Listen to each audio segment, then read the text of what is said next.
a Macon County Revolutionary War veteran who had close ties to America's first president, George Washington. Plus, an artifact found right here in Macon County, estimated to be 1,700 years old. This week on NCTV, these interesting facts and so much more. Get ready for a history lesson of Macon County.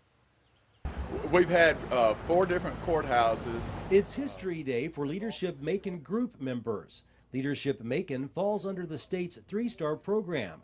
The program helps both rural and urban Tennessee communities achieve excellence in community development through the State Department of Economic and Community Development. On this day, Macon County historian Randy East first shared his knowledge about the history of Macon County's first days. Macon County was formed January the 18th, 1842, and from that time we've had 4 courthouses, and they were all destroyed by fire. The present one was built in 1931, and the courthouse prior to it was built in 1901, which was a beautiful courthouse. And I would recommend people going to our courthouse, looking at the old pictures, and appreciate some of that history. We're fixing to get the old fence put back at the courthouse, which dates back to 1901, which is a 111-year-old fence, and it's really going to enhance the square, I think. After seeing old pictures inside the courthouse of the previous courthouses and of life in Macon County, the group then headed to the gravesite of a Revolutionary War soldier who is buried just outside of Lafayette near Maple Grove Road. Robert Wright is one of approximately 25 Revolutionary War soldiers that we have buried here in the county. And Robert, who is buried on the Maple Grove Road in the Brattontown community just out of Lafayette, has what you call a crypt type marker. And the important thing about Robert Wright, not only was he a Revolutionary War soldier, he also has a very nice historic marker, and the cemetery has been restored. But on his stone it says Robert Wright. It tells where he was born in Virginia and his birth and death date. He died in 1831. But it says on his stone that he fought nearly the whole of the war with General Greene and General Washington.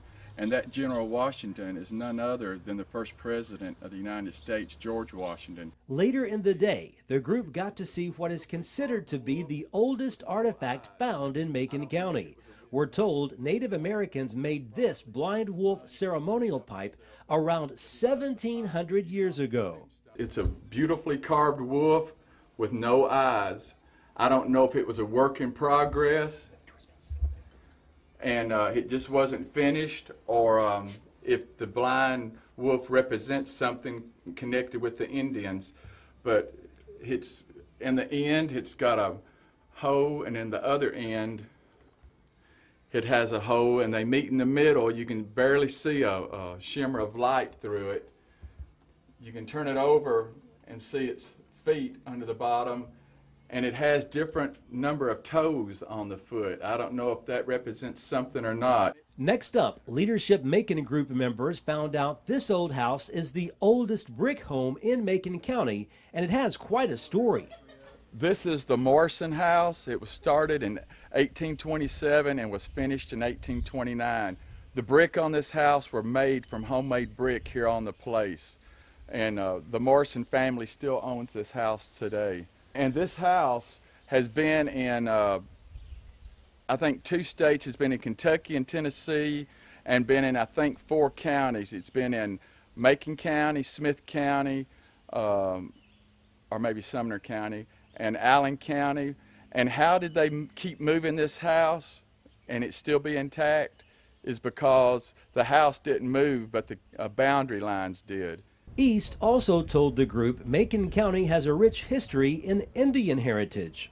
We're part of a nationally recognized Indian trail which ran through Red Bull, and I like to find these facts and share them, and to definitely promote Macon County and let people know that it's a place, it's a destination. It's not just a side trip, it's a destination to come to.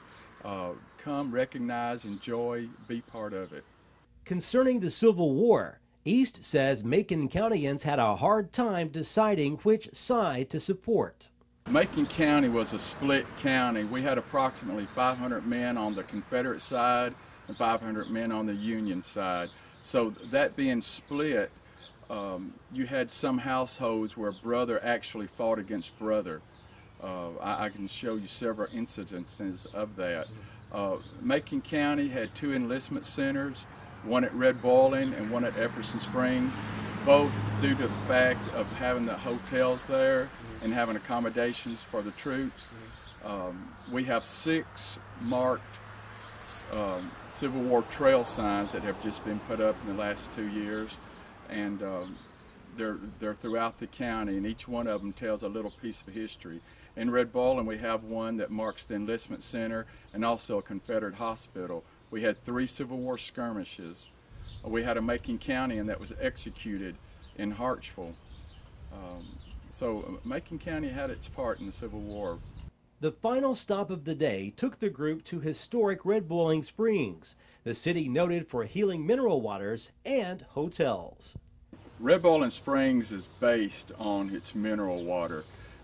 In its heyday, Red Boiling had approximately 12 hotels and 12 boarding houses, a very busy, very vital town, all based on the healing properties of the water, which still flow here today. There's 3 hotels left. You've got the Armour, and the Donahoe, and the Thomas, and each one of them offers something different that the other may not. And they're very vital to the town, not only that they represent the history, but they represent a continuation of that history. And so I would recommend anyone to come over and support the town, help revitalize it, help it to become all that it can be and more. And it can do that with everyone's help.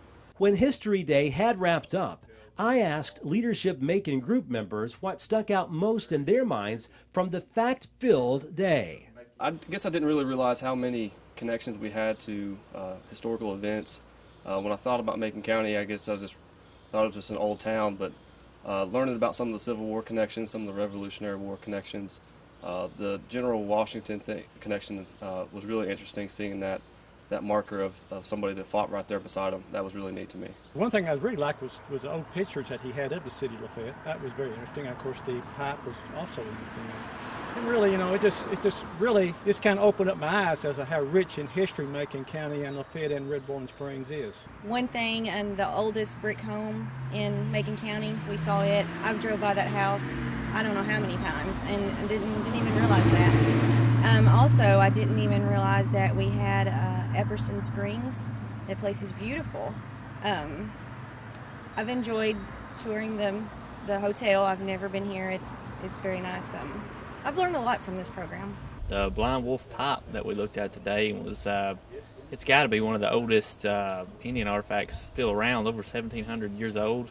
And just, you know, the history and how booming this part of the county used to be with all the old hotels, and you know, it used to be a huge tourist attraction. I never thought that it you know, was that booming of a place. Of course, when you're doing a fun program such as Leadership Macon and you've got great people that are experiencing it with you, it's priceless. I hope more people take advantage and look into this program in the future, because it's amazing what you'll learn, just what's here in our backyard. Can be industrial, can be history, can be agricultural. There's so much that Macon County has that everyone should embrace and check into. Around 22,000 people call Macon County home, a home they can all be proud of, which boasts a rich history.